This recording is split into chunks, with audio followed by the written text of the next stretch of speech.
ऐकून संतोषेला भगवान, तुझे पहावया निज ज्ञान, उपेक्षान म्या केले. मग आता भगवंत भगवंत म्हणजे भगवंतच आहे, हे का नाही.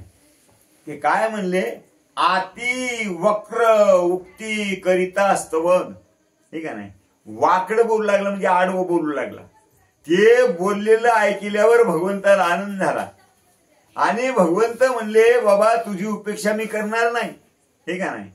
कारण तू मला पाहिलेले डोळ्यानं आणि डोळ्यानं पाहिल्यामुळं तुझ्याकडे पाप राहिलं नाही, पण तुझ्याकडे ते ज्ञान आहे की नाही, ठीक आहे नाही, हे पाहण्याकरता मी तुझी उपेक्षा करू लागलो. माझ्या दर्शनाची प्राप्ती तूच झाली ज्ञान स्फूर्ती, आयसे बोलून श्रीपती नक्र गजपती भेटविला. मग म्हणजे तुझ्या, हे का, माझ्या दर्शने तुझं ज्ञान प्राप्ती. कारण तो भगवंत ज्यानं पाहिला देखीला डोळा बैसला म्हणी, ठीक आहे नाही, तोची वदनी उच्चारी. त्या भगवंतानं ज्यानं पाहिलेलं आहे त्यानं पाहिलं की त्याला ज्ञान होतच असते, हे का नाही. आता कसं आहे, ज्ञान होण्याकरता ज्ञान झाल्याशिवाय तो दिसत नाही आणि कृपा झाल्याशिवाय ज्ञान येत नाही. मोठी अवघड भानगड आहे. कारण अजून जे विश्वरूप दर्शनाच्या वेळेस तो प्रसंग आलेला आहे, हे का नाही. अर्जुनानं सांगितलं भगवंताला की बाबा ते पाहण्याकरता योग्यता द्या, पण त्या वेळेस म्हणले ती योग्यता द्यायचं ध्यानच राहिलं नाही. भगवंत रूपच दाखवू लागले, पण ह्या चर्मचक्षून ते रूप त्याला दिसलं नाही, आहे का नाही. मग भगवंताची कृपा झाल्यावर ज्ञान झालं आणि त्या ज्ञान झाल्यावर भगवंताचं स्वरूप पाहण्यात आलं. तसं माझ्या कृपेनं माझ्या भेटीमुळं तुला ज्ञानाचं स्फुरण झालं. आणि मी कोण आहे, मी कसा आहे, अव्यक्त आहे की निराकार आहे की सगुण आहे की निर्गुण आहे, गुणी आहे की अगुणी आहे, हे सर्व काही ज्ञान तुला माझ्या कृपेनं झालं, अशा प्रकारचं भगवंत म्हणतात. नकरे धरिले गजाचे चरणा, तुझे करीता चरण ग्रहणा, मज भेटला श्री भगवान, तुझे निजान गजेंद्रा. कारण आता हे पहिलं जे वैर आहे, ठीक आहे नाही, ते वैर त्यांचं त्या भगवंताच्या कृपेनं भगवंताच्या दर्शनानं सर्व नाहीसं झालं. आणि नाहीसं झाल्यामुळं तो म्हणजे नक्र जे आहे, ठीक आहे नाही, ते म्हणू लागला, तुझ्यामुळं मला त्या भगवंताचं दर्शन झालेलं आहे, म्हणून हे तू म्हणले केलेले उपकार जे, ठीक आहे नाही, ते काय सांगावं. केले उपकार सांगू काय, बाप न करी ऐशी माय, असे तुम्ही आम्हाला तुमच्या उपकार केले आणि त्याच्यामुळे भगवंताची भेट झाली. गजे घातले लोटांगण, तुहा धरिले माझे चरणा, मज आठवला श्री भगवान, मज उधरान तुझे. कारण म्हणले गजे घातले लोटांगण, त्या नकरानं पहिल्यानं पाय धरले, ठीक आहे नाही, तुझं पाय धरल्यामुळं भगवंताची भेट झाली म्हणला. काय तुझे उपकार आहे, त्यानं उपकार मानल्यावर यानं सुद्धा उपकार मानायला सुरुवात केली. गजे घातिले लोटांगण, त्या हातीनं लगेच अशा प्रकारचं लोटांगण घातलं आणि लोटांगण घालून म्हणू लागला, बाबा अरे माझे नाही तुझेच उपकार आहेत. कारण तुझ्या माझ्या पायाला जर धरलं नसतं, का नाही, याच्यामध्ये मी जर गुंतलो नसतो तर हे माझा परिवार जे, हे का नाही, किती वरी करीत होता, त्या परिवारानं माझी उपेक्षा केली. म्हणून संत फार सुंदर अशा प्रकारचं बोलतात, प्रपंच ओसरो चित्त तुझे बाई मुरो, आयसे करिगा पांडुरंगा आणि शुद्ध रंग वावे रंगा, ठीक आहे नाही. कारण ते प्रपंच ओसरो म्हणतात. आमचा वारकरी संप्रदाय हे प्रपंच वाढवण्याचं नाही, ठीक आहे नाही, प्रपंचाला म्हणजे अशा प्रकारची शोभा आणण्याचा नाही. हे वारकरी संप्रदाय प्रपंच तर कराच, आहे का नाही, जोडून या धन उत्तम व्यवहारे उदास विचारी वेच करी, हे का नाही. म्हणून उत्तम व्यवहार करून धन जोडा आणि धन जोडल्याच्या नंतर आज महाराजांनी तेच सांगितलं, हे का नाही, आपल्या मेहनतीतलं म्हणजे दशांश, हे का नाही, एका म्हणजे 100 रुपयातले 10 रुपये जे ते सत्कार्याला लागली पाहिजे. अशा प्रकारचं धन असलं त्याला दैव संपत्ती म्हणतात. आणि ज्या धनातून भगवंताच्या कार्याला का नाही किंवा कोणावर उपकार करण्या कोणी काय रंजले गांजले त्याशी म्हणी जो आपली तोची साधू ओळखावा आणि देव तेथीची जाणावा. कोणी रोगी असल का नाही, कोणाला गरज असल, या अशा वेळेला जर सहकार्य जर करीत नसल तर काय उपयोग आहे का नाही. म्हणून धन जोडू नका असं नाही, पण त्या धनाचा सदुपयोग अशा प्रकारचा घेतला पाहिजे. ते धन सुद्धा परमार्थाकडे लावलं तर ते भगवंताला जोडून देणार आहे.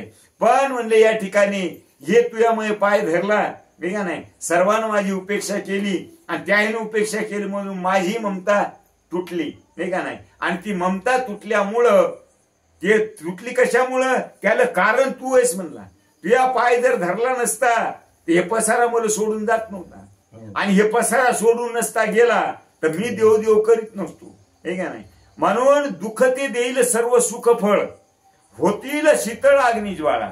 कारण दुःख आलं तर भगवंताचं स्मरण होत असतंय, आणि तेच म्हणले त्या भगवंताचं स्मरण जे आहे आणि तेच सुख देत असते. आणि ते सुख त्यानं दिलं की होतील शीतळ अग्नी ज्वाळा ठीक आहे.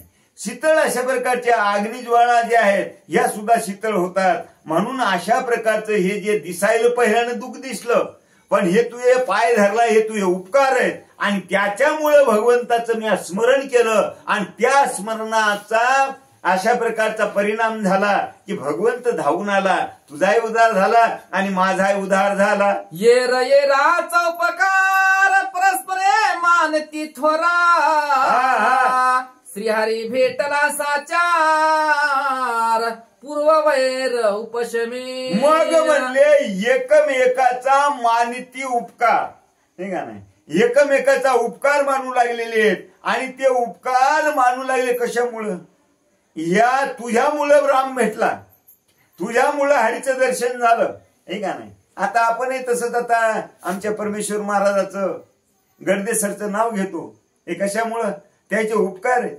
उपकार हे कहाणच फिटत नसतं, पण कमीत कमी बोलून तरी दाखविलं पाहिजे ठीक आहे नाही.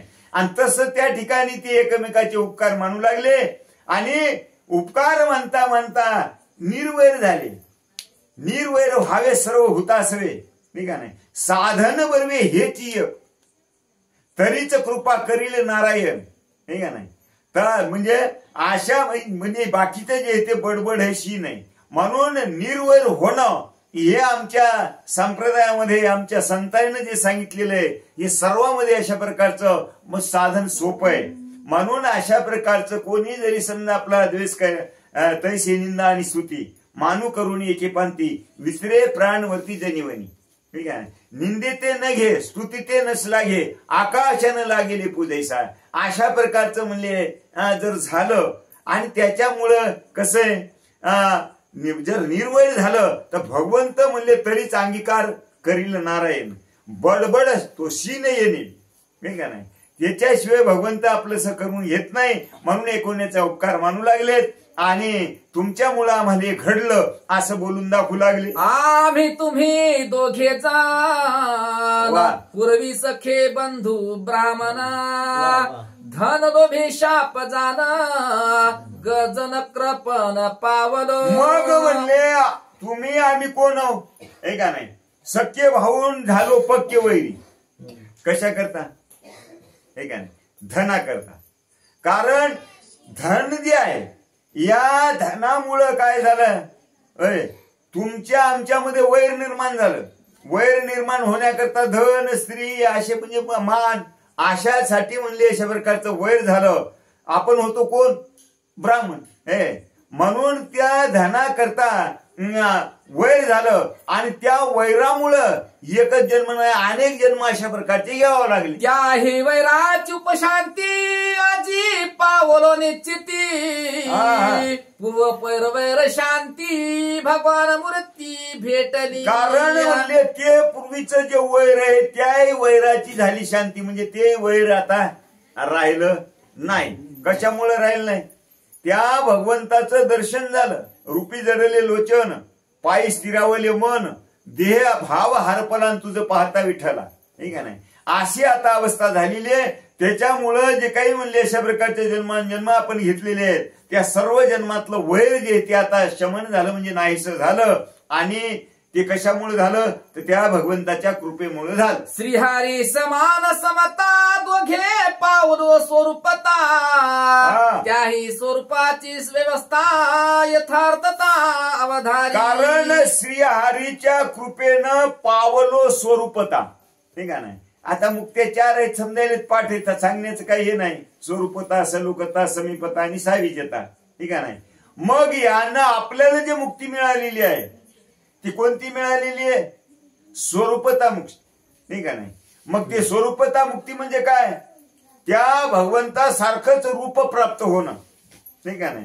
शंख चक्र गदा सर्व काही त्या भगवंतासारखंच अशा प्रकारचं असणं याला स्वरूपता मुक्ती म्हणतात. ठीक आहे. म्हणून ती आपण मुक्ती जे ते मिळालेली म्हणतात. श्याम राजीव लोचन ठाण मान गुणल